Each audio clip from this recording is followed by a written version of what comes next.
Now to share a little bit of the learnings from each table. So I'll ask, I suppose it will likely be the moderator from each of the think tanks to just take a few minutes, 2 or 3 minutes, to summarize briefly what the key topics that you discussed.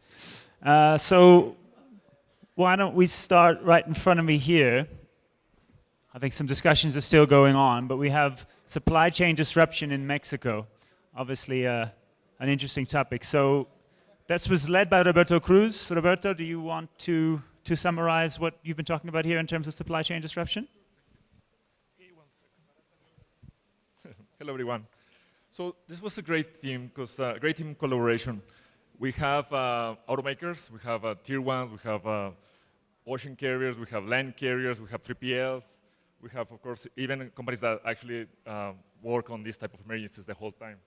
So the contributions that we got from each one of those, from our team, was great. The supply chain disruption, so when we opened the discussion, we thought that we were going to be focused on those sometimes lack of visibility, border delays, security issues. And it turns out that the points of view that the team shared here are, of course, linked to these items that we mentioned, but from a deeper perspective. Let me put it this way.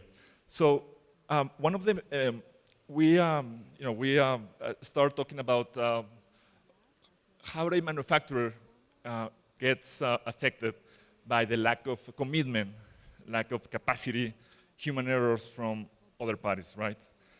We also highlighted that the lack of trust, lack of efficient communications will trigger or put in jeopardy the whole chain. We also noticed that, of course, natural disasters, customs issues, of course, affect, but those are hard to foresee, and you always need to have, of course, a plan B, but then we also need participation from other entities in order to use those alternatives. It's not just the company, but work together with the suppliers, work together with the government, of course, in certain issues to have those alternatives. Now, it turns out that after we keep talking about the topic, and to be honest, we all came to an agreement that, again, the communication, the company culture of maybe focusing on who to blame, right, rather than how to solve it, it's the main, or one of the main issues. And again, the communication, you're trying to hide from your customer what's happening, and you only tell half the truth, right, or half what's really happening. Again, and so that prevents you from finding the right solution. And it happens everywhere, right? It happened maybe from a service provider not telling the whole situation or not being proactive enough to communicate to your final customer that this may happen, and this may provoke this or that situation. And again, that was I guess the most repetitive topic. And how do we solve it? Well, of course, you can have plan Bs for different situations, right?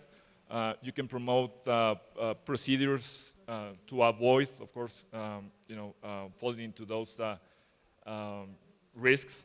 But the company culture, we came to an agreement that it's quite important that the group that is working on that focus on how to solve the problem and be transparent to the other parties. Work as a team, as a true team, not just within the company, but the whole chain.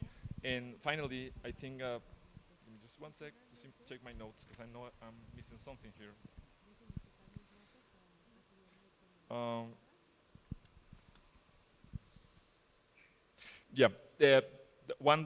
A very critical point, of course, is understanding the impact, the exposure, right, that my customer, my provider may have if that or that happens in advance.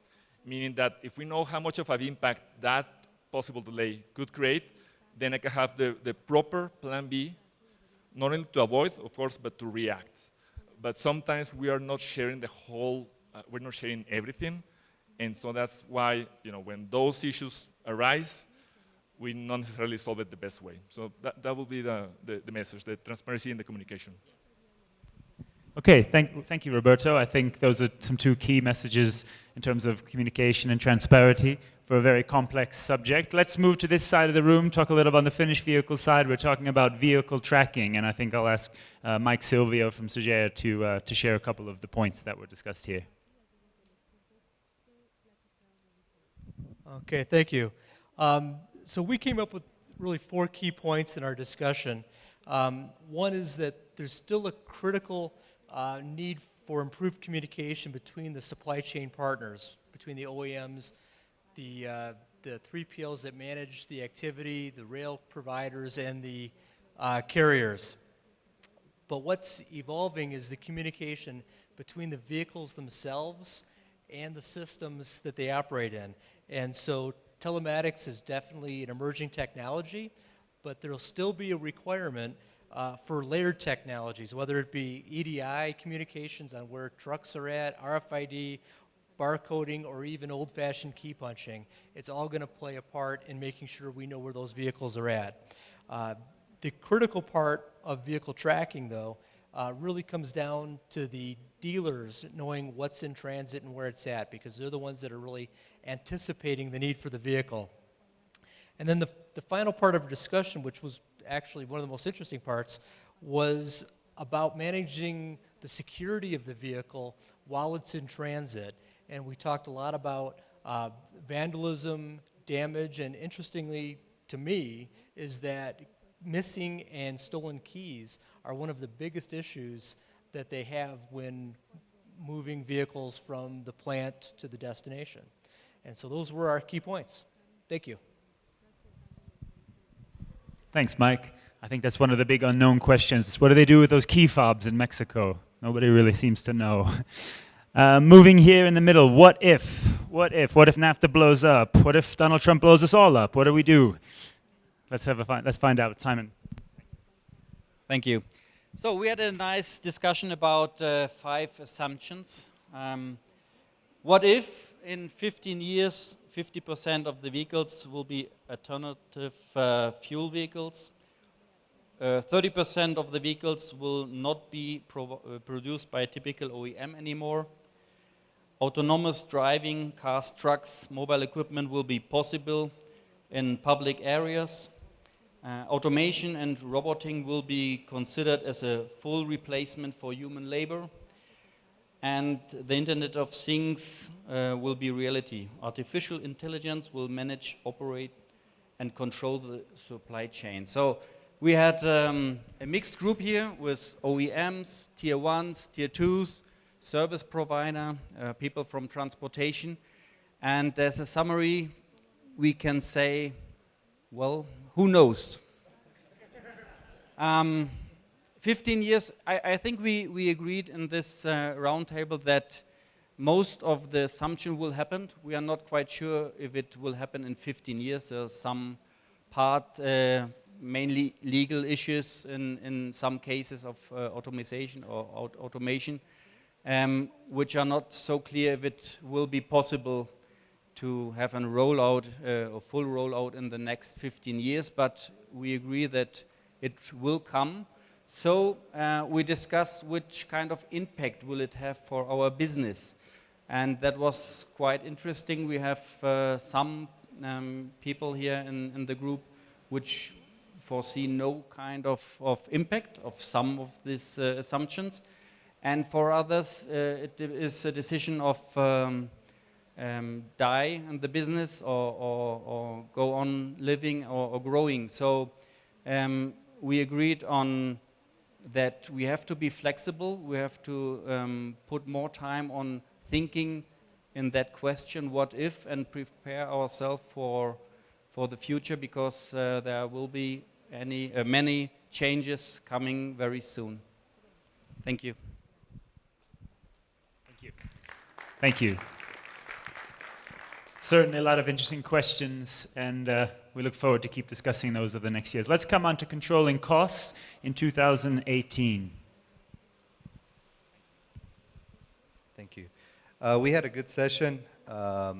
We talked about controlling costs, logistics costs in 2018. We also talked about throwing caution to the wind, though, not to get bogged down in short-term planning and lose sight of long-term planning. And certainly any deterioration in service, just to save a little bit on cost, can come back and cost you more.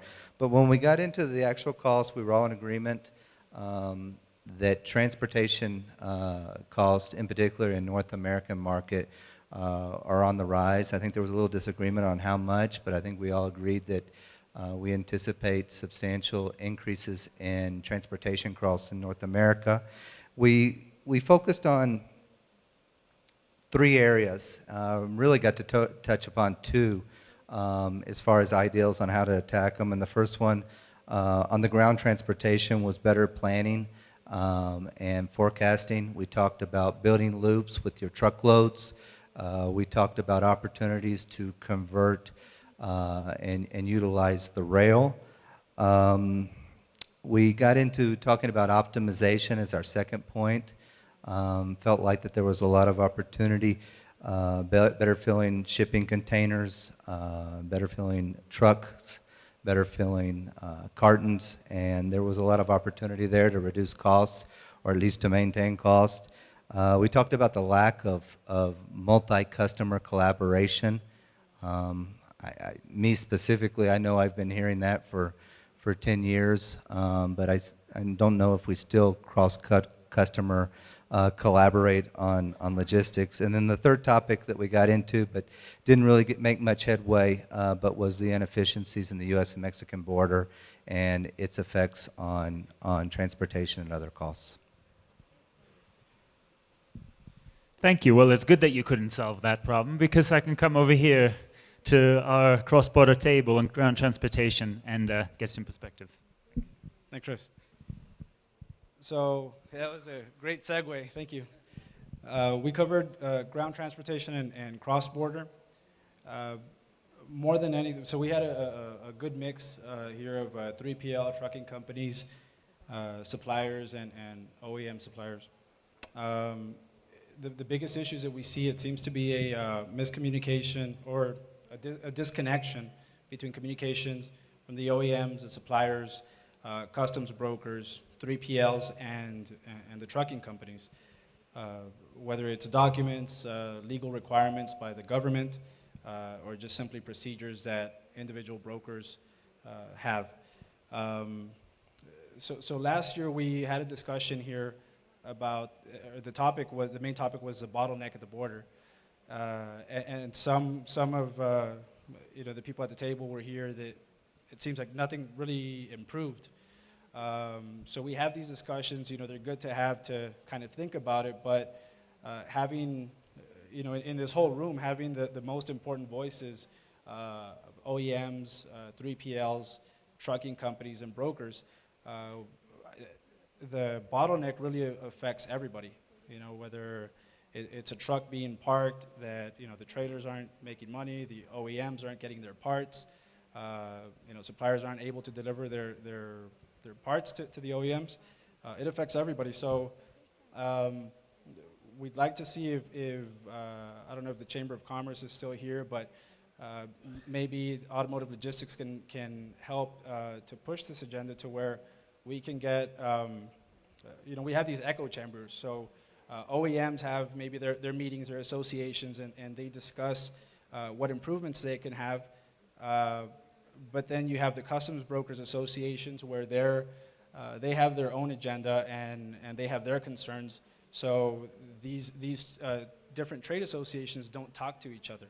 So we talk to each other here on an individual basis and try to strategize on how to make improvements.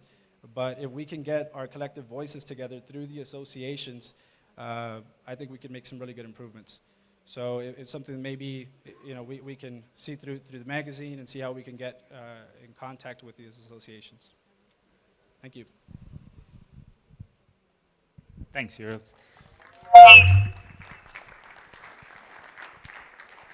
Obviously, it's good that he gave me some homework to do after that as well. Let's move to the simplest issue in Mexico, damage and vandalism in the finished vehicles. Scott.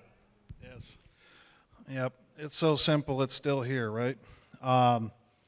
We had a great cross-section of folks here. We had several different OEMs, port processors, ship lines, vehicle repairs, et cetera. So it was a very good topic. And I think what we came up with is that we still have the same issues today that we had 5 years ago. But what we really tried to do is boil it down to something that we felt was going to help improve. And there was really 4 different main factors. And if you get through all of those, really what it comes down to is communication, finding best practices, and really collaborating with your service providers as an OEM, right? And driving ownership within the damage prevention process. There seems to be a bit of, what was mentioned earlier and some of the other folks, there's some silos that are still operating out there. And if you can break those down, you can get ownership amongst the individual suppliers, the railroads, the trucking companies, the port processors, with the OEMs, that you can really start to drive improvement with things that you can truly control. I mean, when you talk about vandalism and you start talking about train speeds and how these things happen, right? The Celaya bypass always comes up. Those are things you really can't always control, right?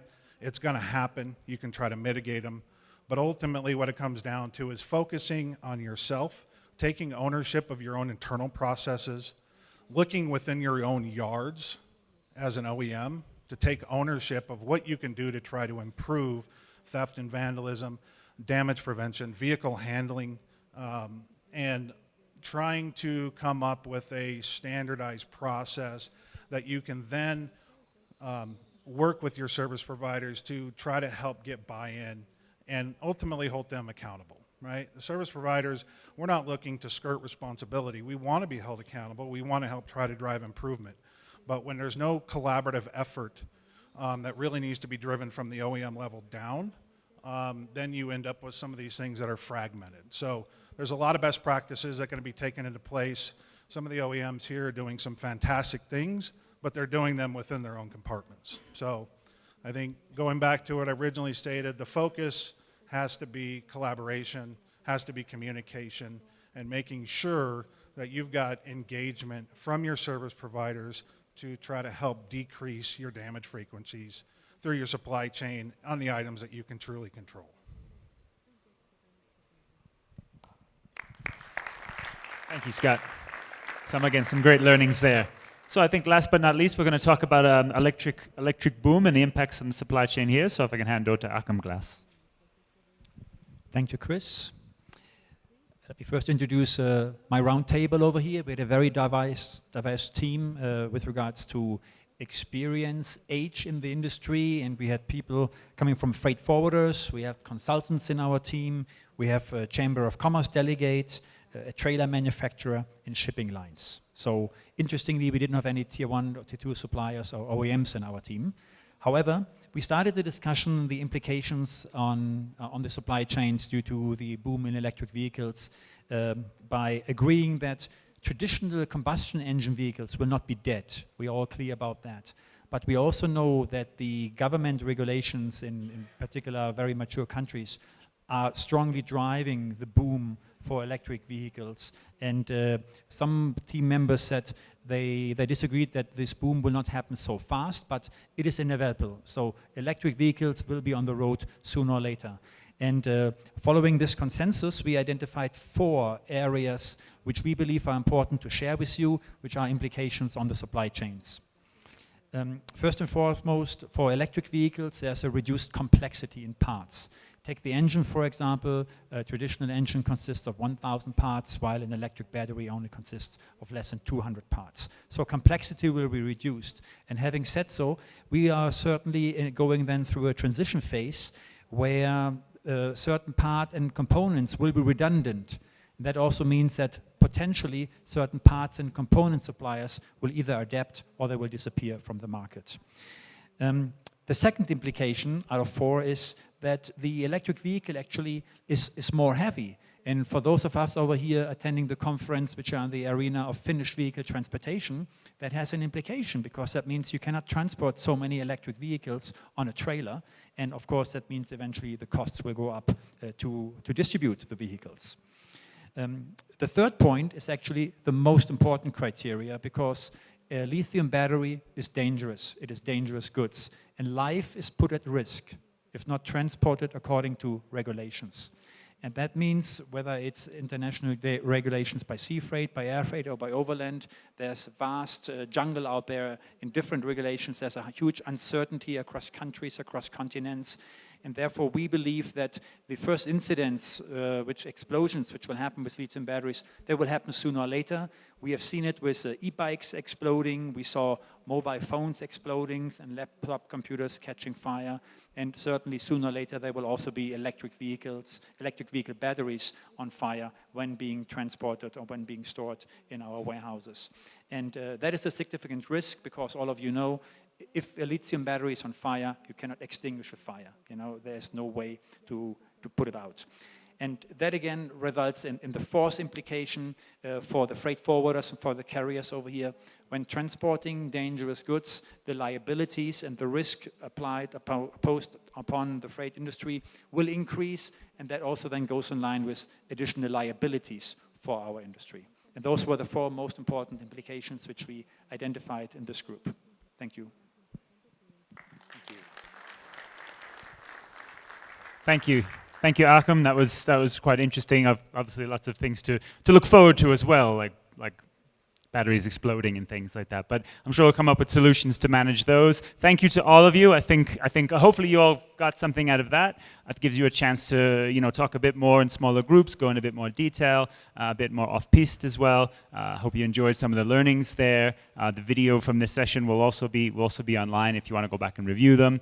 So thanks again to all of you. We're going to be back in here for our last session, picking up on some of the things that some of our groups were talking about on digitalization, electric vehicles, and the role for digitalization for Mexico. So don't miss that. We'll see you back here at 4 o'clock.